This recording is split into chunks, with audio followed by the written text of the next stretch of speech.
I'd like to throw the meeting open and ask if anyone has any burning questions that they'd like to ask right away. Otherwise, I have a list that I can work through. Perhaps you could just update me on this issue with the cathedral. I don't know whether that was going to come up in the meeting, but it'd be helpful, I think, for me to. Yeah, sure. I mean, they sent us last Friday week. They sent us a proposal, which I've got on paper. The core of it was that they are offering us a permanent, what they call a permanent presence on the green, consisting of a marquee or gazebo in daylight hours, and they wanted us to get off to stop the camping here in return. And we responded to that yesterday. And I haven't got that on paper, but I have got that on the screen. And we delivered our response to them yesterday, together with a peace poppy. No, not a peace poppy, a peace lily. And they are going to just consider that at their chapter meeting next Thursday, and then get back to us. This is our response. Shall I read it, or would you like? Go ahead. Well, thank you for your letter. We agree with your concerns for the transformation of society into a fairer, more just environment for all.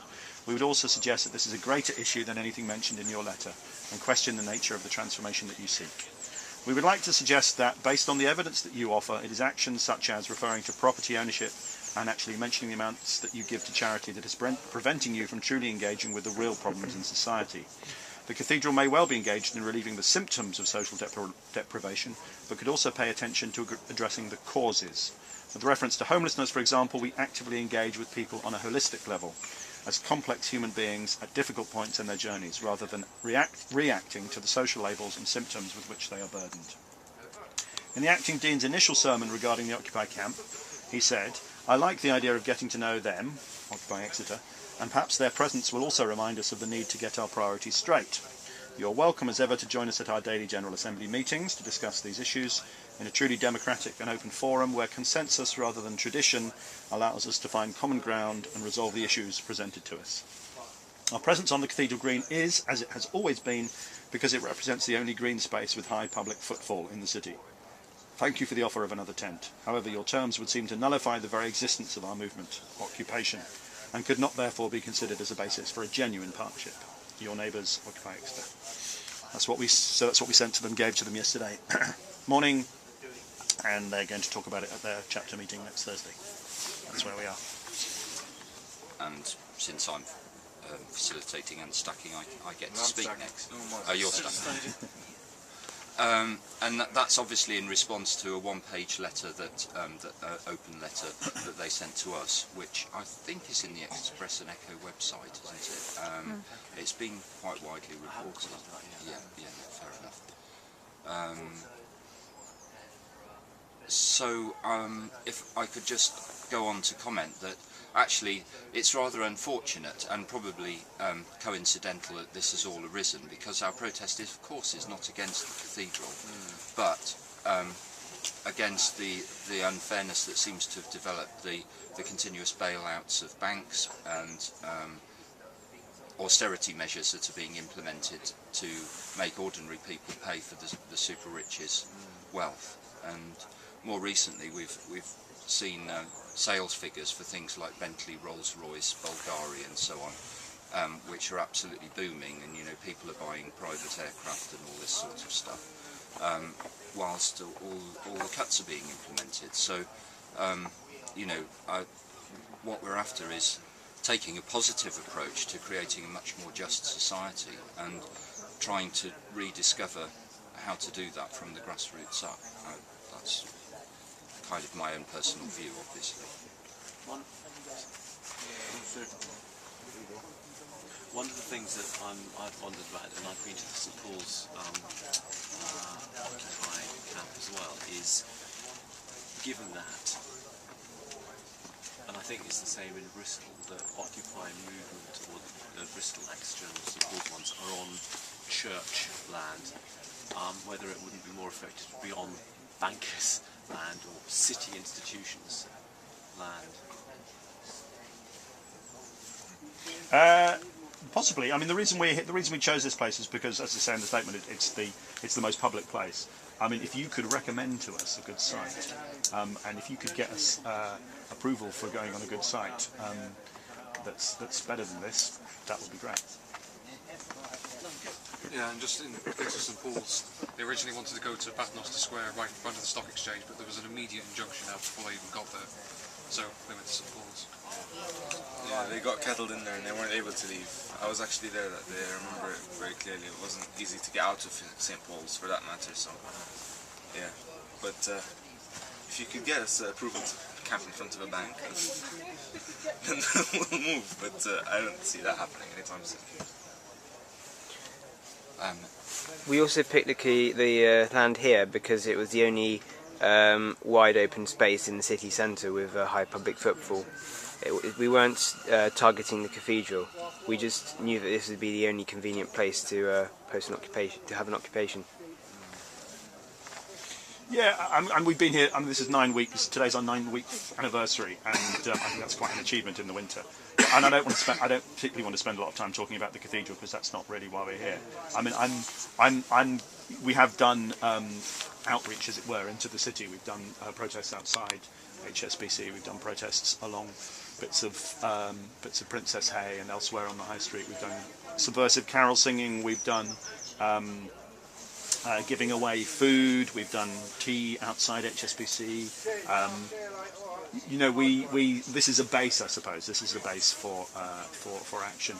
I mean, I think but you know, we do want to be targeting the banks, but not only the banks. It's not only about the banks. It's also about the financial system and indeed the political system that underpins the financial and economic inequalities that exist within our society. You know, and that kind of, and it's also about the acceptance of that structure. It's also about the acceptance of that system. You know, people just seem to, people do just kind of say, well, that's the way it goes. You know, that's the rich get rich and the poor get poorer, and that's natural. You know, that's kind of like, that's how it should be. And we're saying no. No,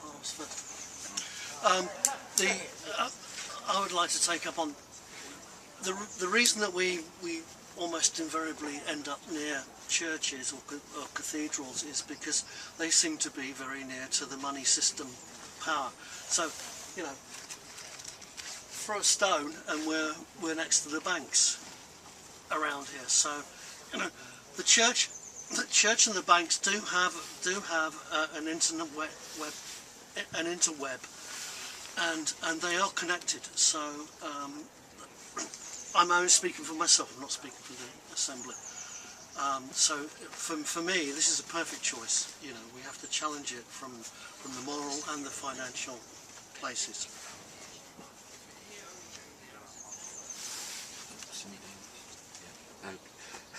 Go on, Martin. My feeling is that for centuries there's been a great schism between the church and the state, and us being here challenges that schism. And I'm speaking for myself too, rather than from the assembly. It's time now for the churches to open their doors to the people 24/7, and for them to stop being mausoleums of the old type. We're coming into the new time, and the new time is that we're all born equal and we all die equal, and somewhere in between we've got to work out how to be equal. And that's the big challenge. And so basically I see the occupation movement being the big power to help us get it all sorted. I think Ben was going to make a point, actually. Well, on this particular issue of the relationship with the church and the physical proximity of the occupier camps to the churches, I just wonder whether, in terms of the message that Guy, you say you want to get across, whether, even if it's just the public perception of this becoming an argument between the Occupy movement and the cathedral, St Paul's or whatever, wherever, whether that blurs that message, because many Christians, and I know that, I don't know whether you still do, but at the beginning you had quite a lot of support from Quakers and people like that. Yeah, would say that the values that Christianity espouses and that you espouse are very similar, and for you to be seen to be at each other's, well, you know, having an argument between each other is not where the discussion should be. It should be to the policy makers, to the financial institutions and so on. But they're all one and the same. I think it's interesting to note the way that the churches and cathedrals here in Britain are dealing with these protests, and the way that that sort of other religious institutions are dealing with protests elsewhere. Where I'm from, the mosques and the churches were all happy to have protesters there. They all just said, you know, we believe in the same thing, just get on with what you're doing. Over here, for some reason, they're creating a sort of a one against the other scenario, which, like you said, it shouldn't be happening, because the values are very similar. I think that talking so much about, you know, the cathedral and that is a little bit counterproductive, because the fact of the matter is that we do need to address the issues. I mean, there are people who will relate the issues, going back like how Bruce did earlier, to say that the cathedral itself is part of the issue.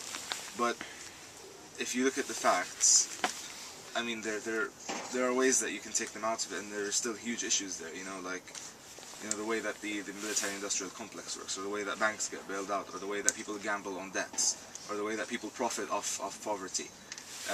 These are huge issues, a lot bigger than the cathedral, and these are things that we need to talk about. I mean, like I said, it is a little bit silly just sitting here talking about us versus them, because it's not really us versus the cathedral.